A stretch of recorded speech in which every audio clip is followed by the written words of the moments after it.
तो आज हमारा MEG 3 का सब्जेक्ट है ब्रिटिश नावल। और MEG 3 का जो सब्जेक्ट है वेरी इंपॉर्टेंट है। इसके इम्पॉर्टेंट क्वेश्चंस और गैस पेपर जिसे हम कह सकते हैं, जो मोस्ट इम्पॉर्टेंट क्वेश्चंस एग्ज़ाम में आ सकते हैं, जिनसे रिलेटेड क्वेश्चन पूछे जा सकते हैं, वो सब इसमें कवर्ड है।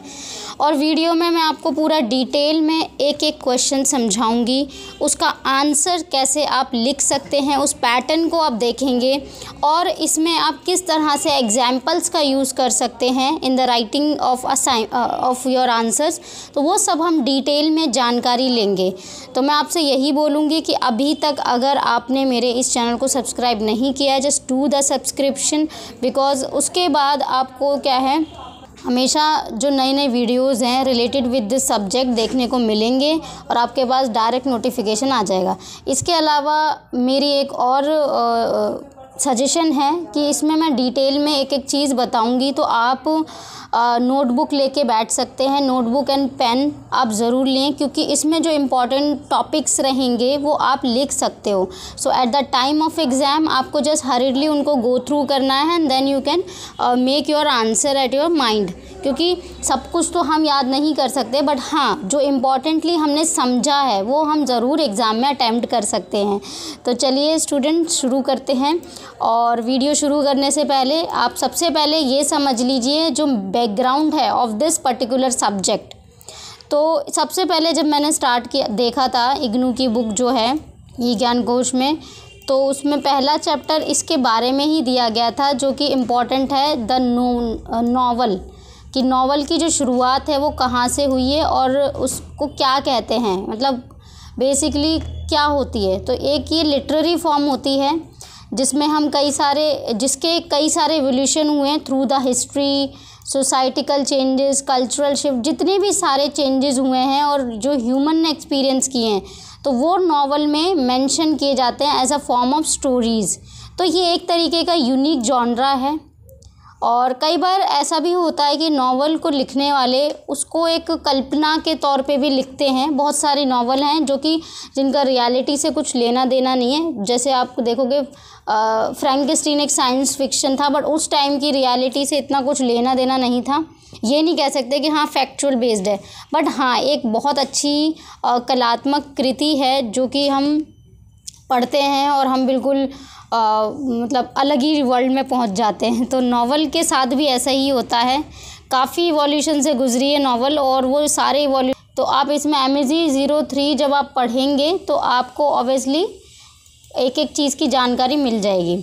अब यहाँ पर नावल का क्वेश्चन बहुत इम्पॉर्टेंट इसीलिए है कि अगर देखिए मैंने कई सारे स्टूडेंट्स देखे जिनको ना नावल, वैसे तो भाई MEG में एडमिशन ले रखा है, अच्छी खासी जो है नॉलेज है related with the subject, but अगर उसकी डेप्थ की बात करें, डीप की, कि भाई कितना नॉलेज है, कितना उन्होंने पढ़ा है, कितना अंडरस्टैंडिंग है अबाउट दिस, स्टूडेंट यूजुअली क्या करते हैं, जस्ट उनको जो सिलेबस आया था उसको यूट्यूब पे देखते हैं, उसकी समरी वगैरह पढ़ लेते हैं और जैसा उनको आता है वैसे आंसर लिख के आता है। तो मेरे अकॉर्डिंग तो जो ये MEG सब्जेक्ट है ना आपका, ये आपका UGC नेट तक काफ़ी हेल्पफुल रहता है।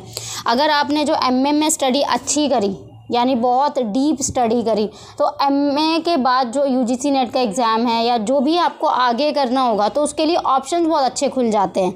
और कई बार तो मैंने ये भी, जो लोग हैं जो UGC नेट क्रैक करते हैं, उनको ये बोलते हुए सुना है कि जो इग्नू की बुक्स हैं, जो ई ज्ञान कोश की, वो एक बहुत अच्छा सोर्स है टू अंडरस्टैंड द टॉपिक। तो वो बहुत अच्छी चीज़ है। अगर आप पढ़ेंगे बुक को डीपली तो आपको सारी चीज़ें अपना आप ही जो है पता चल जाएगी। और इस वीडियो के माध्यम से मैं आपको मैक्सिमम टॉपिक जो है वो बताने वाली हूँ। तो चलिए पहले हम नावल जान लेते हैं, व्हाट इज़ द नावल।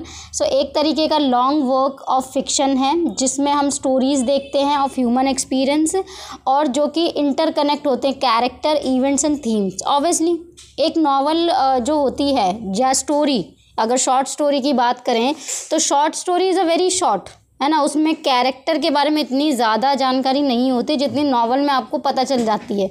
अब कोई एक नावल है, जैसे एक प्राइड एंड प्रेजुडिस नावल थी, तो उसमें जो एलिज़ाबेथ का कैरेक्टर है, उसके अलावा भी बहुत सारे, जैसे डार्सी का कैरेक्टर है, एंड जैसे मिस बेनेट जो हैं, फैमिली भी उनकी जो थी अलग ही लेवल के, उनकी सारी चीज़ें चल रही, एक अलग फैमिली है, एक अलग फैमिली है, तो उनके जो कैरेक्टर्स हैं वो बिल्कुल अलग अलग, उनकी थिंकिंग भी अलग अलग है, और फिर उनके इवेंट्स होते हैं तो वो तो बहुत अलग रहते हैं। उसके अलावा थीम्स कि भाई उस नॉवल पे किस पर्टिकुलर चीज़ को लेके काम किया गया, तो प्राइड एंड प्रेजुडिस मतलब मैरिज आप देखोगे, लव देखोगे, एंड सोसाइटी देखोगे, है ना, फेमिनिज़म थोड़ा सा देखोगे। वैसे तो नहीं है उसके अंदर, बट हाँ उस सोसाइटी में फ़ीमेल्स का जो एक आइडियोलॉजी थी, जो आइडेंटिटी थी, तो वो उस टाइम की थी, उस टाइप की ही थी कि भाई शादी करनी है एंड ऑल। कोई वो अगर आपने पढ़ी होगी प्राइड एंड प्रेजुडिस तो बहुत ही अच्छी और इंटरेस्टिंग नावल है जो कि जेन ऑस्टन के द्वारा लिखी थी। तो अभी हम आगे वीडियो में उसे भी कवर करेंगे। तो बेसिकली जो नावल होती है वो कॉम्प्लेक्सिटीज़ होती है या कुछ भी एक इमोशन जो सोसाइटिकल डायनामिक्स होते हैं उन सब का एक वो होती है टाइप।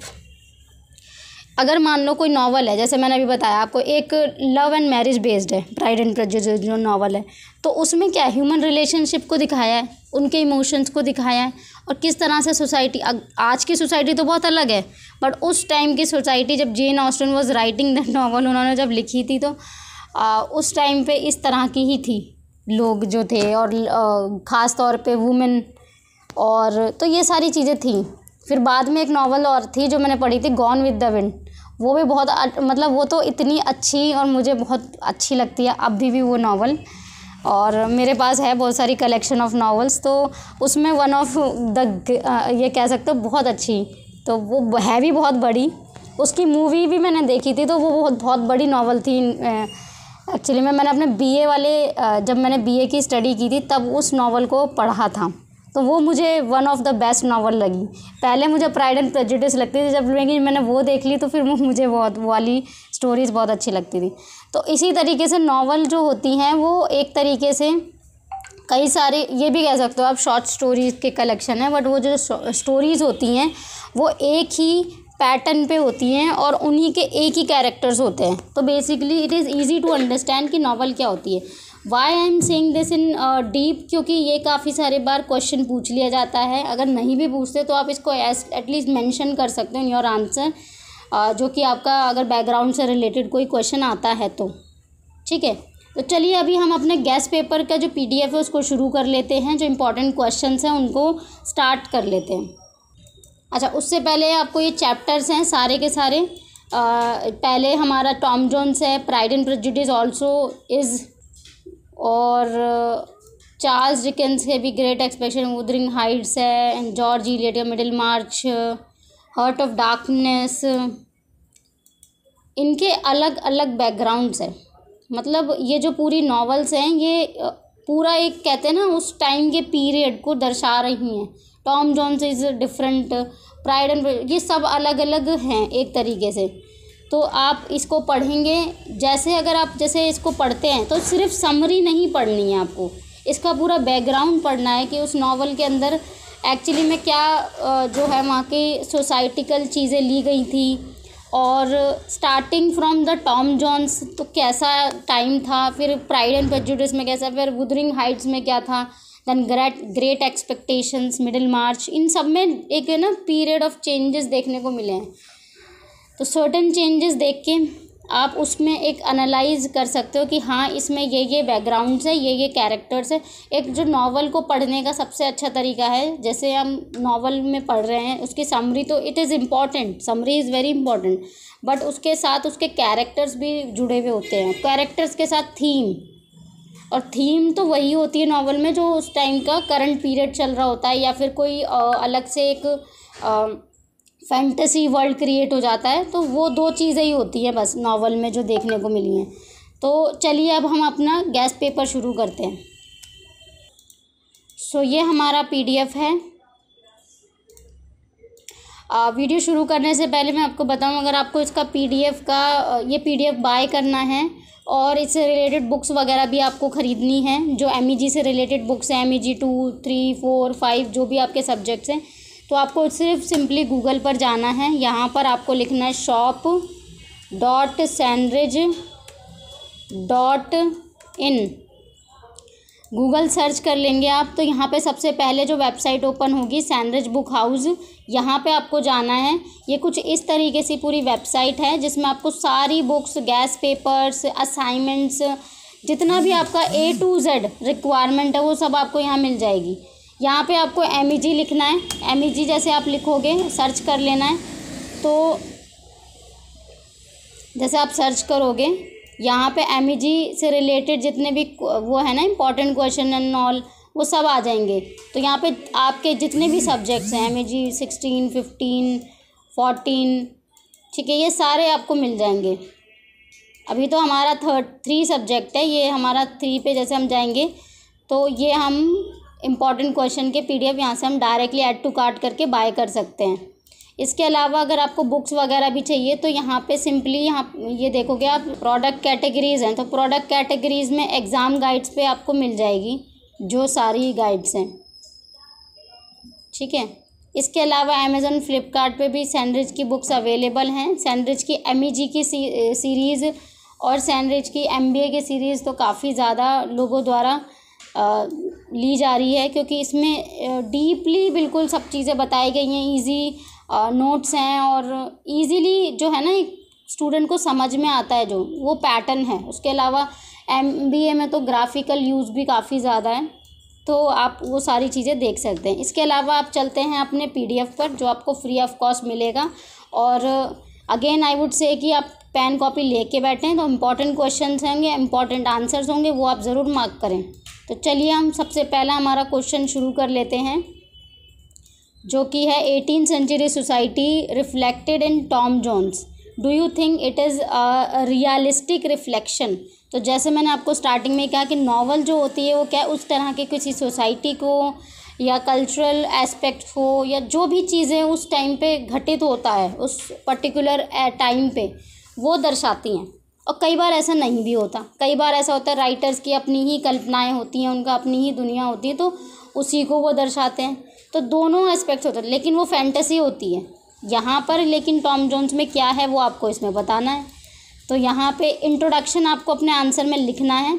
इंट्रोडक्शन में ये है कि भाई आप जो आंसर लिखने वाले हो डायरेक्ट तो शुरू नहीं कर सकते ना। At first you have to explain the what is the 18th centuries cultural aspects and किस तरह से टॉम जोन्स में दिखाया है, किस तरह से लिटरेरी मिरर रिफ्लेक्टिंग कर रहा है कि सोशल नॉर्म्स हैं, value of its time. So all those things you have to write down, क्योंकि इंगेजिंग करना है आपको। सो इंट्रोडक्शन आपको आंसर में पहले लिखना है, देन उसके बाद अपने पॉइंट्स को स्टार्ट करना है। तो फर्स्ट पॉइंट यहाँ पर आता है जो टॉम जोन्स में दिखाया है, सोशल हायरार्कीज़। ये पॉइंट अगेन आप लिख सकते हो। टॉम जोन्स का बैकग्राउंड अगर पूछ लिया जाए या कोई भी ट्विस्टेड क्वेश्चन पूछ लिया जाए तो सेम आंसर सेम या ट्विस्ट करके भी आप आंसर लिख सकते हो। पर पॉइंट अगर आपको याद होंगे तो आप बहुत अच्छे से आंसर कर पाओगे। मोरालिटी एंड वर्च्यू आपको देखने को मिलेगा टॉम जोन्स में। आप वीडियो को पॉज करके एक समझ सकते हो, रीड कर सकते हो आंसर को। Then gender roles and relationships, legal and political landscape, satire and social commentary, realism versus idealism. ठीक है, तो ये सारे मेरे जैसे पॉइंट हो गए। उसके बाद कंक्लूजन या निष्कर्ष, जिस निष्कर्ष पे हम पहुंच रहे हैं तो वो पूरा जो आंसर हमने लिखा होगा उसका निष्कर्ष होता है। तो उसमें आपने ऊपर जो पॉइंट्स लिखे हैं उनको भी आप थोड़ा सा रिपीटेड करके एक एलाबोरेशन कर सकते हो कि इसमें ये है एंड इस तरीके से मुझे ये लगता है, अपने पॉइंट ऑफ व्यू भी दे सकते हो। ठीक है, देन हमारा नेक्स्ट क्वेश्चन है, discuss the theme of love and marriage and pride and prejudice with the special reference to the Elizabeth and Darcy. तो ये बेसिकली 2 कैरेक्टर जो मेन कैरेक्टर हैं इन द नॉवल, तो आपको थीम का discussion करना है। लव एंड मैरिज जो बेसिक थीम है और जो मेन थीम है प्राइड एंड प्रेजुडिस में। तो इंट्रोडक्शन में आप लिख सकते हो कि भाई it is written by Jane Austen, जो राइटर हैं, 1813 में पब्लिश किया गया था।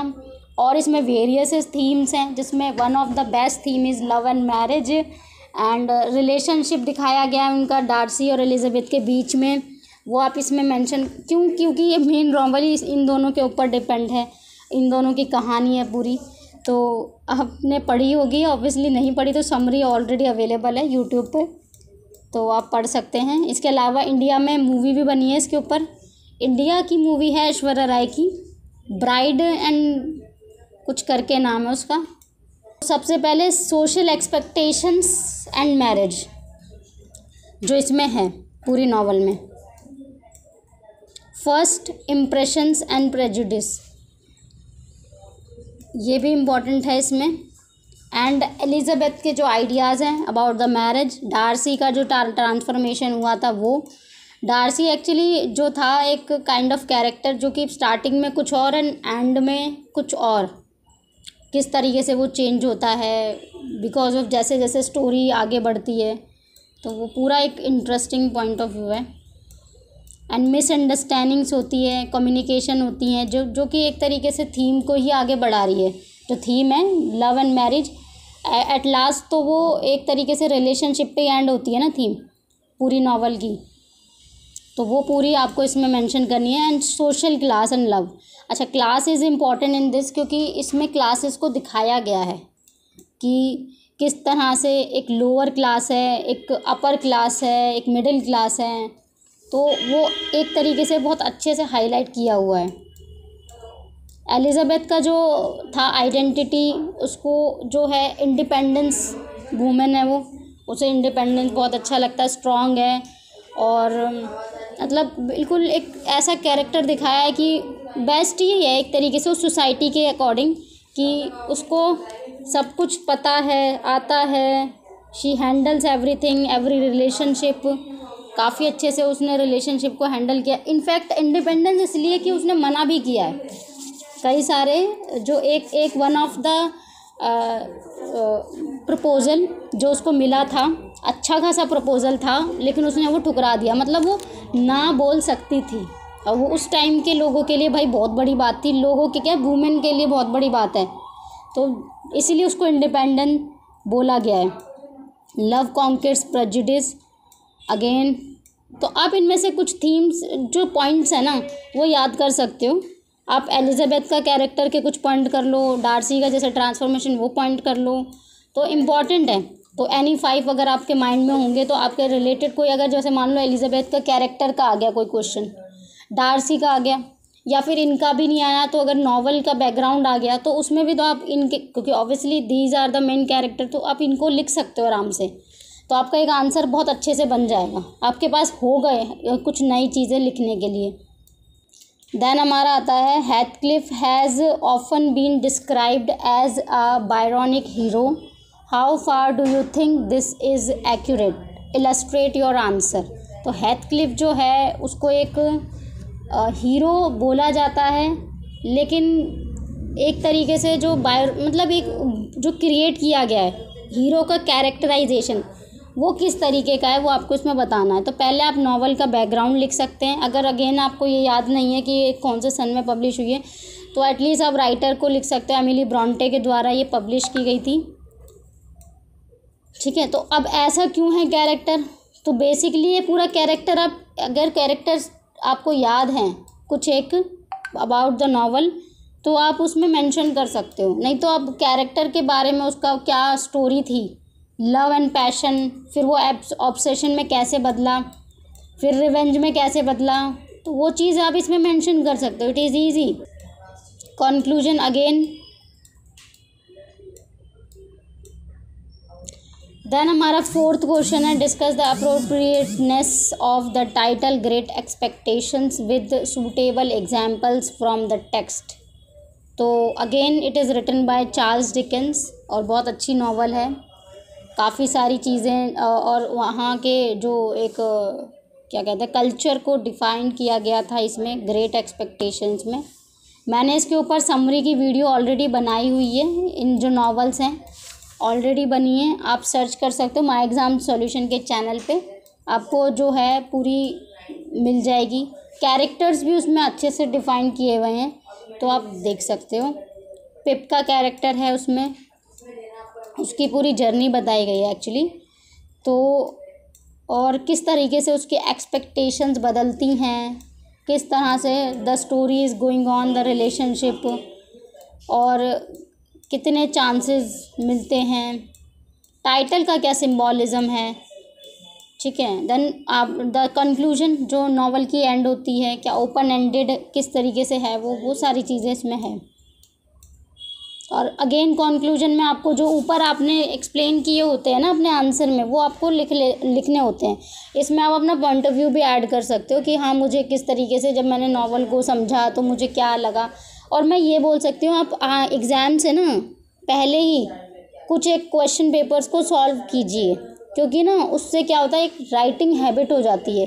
कई सारे स्टूडेंट्स को राइटिंग हैबिट नहीं होती है, इस वजह से वो काफ़ी कम और काफ़ी कम लिख कर आते हैं। Writing habit is important. Then हमारा फिफ्थ पॉइंट है, discuss the portrayal of women in Middlemarch. Middlemarch George Eliot के द्वारा लिखा गया है, मास्टरपीस है, ठीक है। इसकी भी जो है स्टोरी मैंने डाल रखी है, समरी, और भी बहुत सारे जो हैं नॉवेल्स की समरी है। इसके अलावा जो हमारी एक वेबसाइट है माई एग्ज़ाम सॉल्यूशन, वहाँ पर भी समरीज जो हैं, कैरेक्टर्स हैं, जो वो सारे अवेलेबल हैं, तो आप वहाँ से भी जाके जो डिटेल एनालिसिस है वो पढ़ सकते हैं।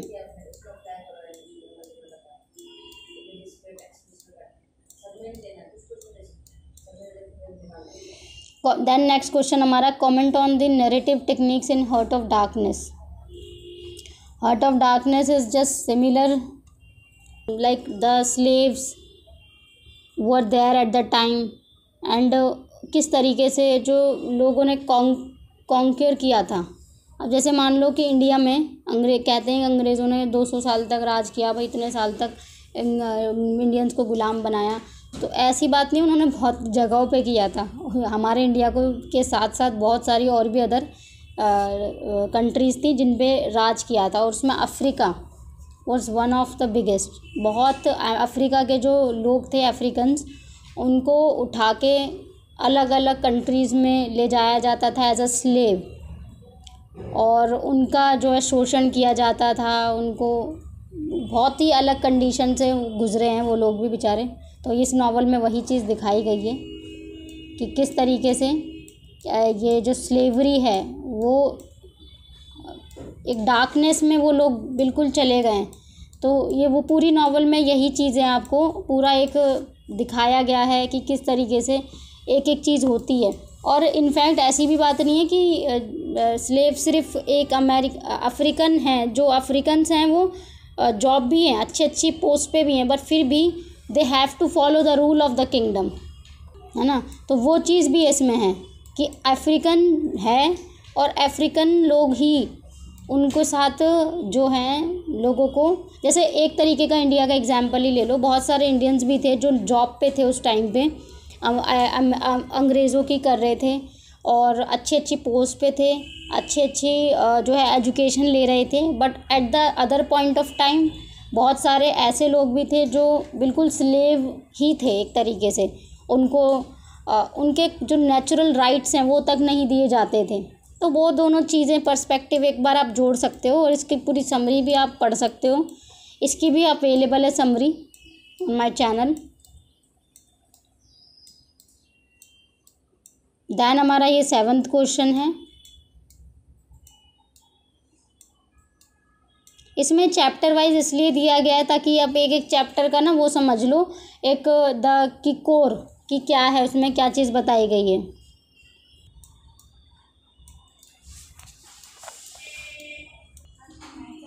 Then the 8th question is, comment upon the view that a passage to India is a complex and layered interface between the ruler and the ruled।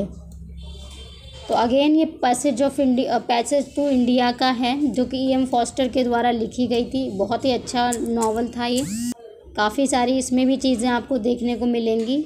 और ये बेसिकली इंडियन सोसाइटी के ऊपर है, और कॉलोनियल हेगेमनी एंड कल्चरल क्लैशेस, जैसे वही again British का rule हुआ तो किस तरीके से हमारे ऊपर एक बर्डन पड़ गया, और हमारा जो कल्चर है उसको हटा के उनका कल्चर अपनाना पड़ा। वो इसमें बहुत अच्छा एग्जाम्पल दिया गया है। It is the beginning, Aziz and fielding. तो एक इसमें कहानी है अजीज़ की, डॉक्टर अजीज़, जो कि एक इंडियन मुस्लिम है, and Mister Fielding which is a school teacher, who is the school teacher, जो मेन फिगर्स हैं इसमें। Then power of dynamics and the Marabar cave incident, जो इस नावल में है। केव की स्टोरी है इसमें, कुछ काफ़ी एक है ना, आप अगर नावल को एनालाइज कर रहे हो, उसका बैकग्राउंड पढ़ रहे हो, तो उसमें सारी चीज़ें इंक्लूड रहेंगी। कल्चर एंड रिलीजियस टेंशंस हैं, पोस्ट कॉलोनियल पर्सपेक्टिव है। ठीक है, तो अगर आपको उसका PDF वगैरह लेना है तो आप उसके लिए कांटेक्ट कर सकते हो। और इसके जब आप कांटेक्ट करोगे तो इसके साथ एक और PDF भी मिलेगा, क्योंकि इस वीडियो में मैंने सिर्फ पार्ट 1 दिखाया, पार्ट 2 नहीं दिखाया है। मैं पार्ट 2 जल्दी अपनी नेक्स्ट वीडियो में लेकर आऊँगी। सो तब तक के लिए thank you for watching. Video को अंत तक ज़रूर देखना।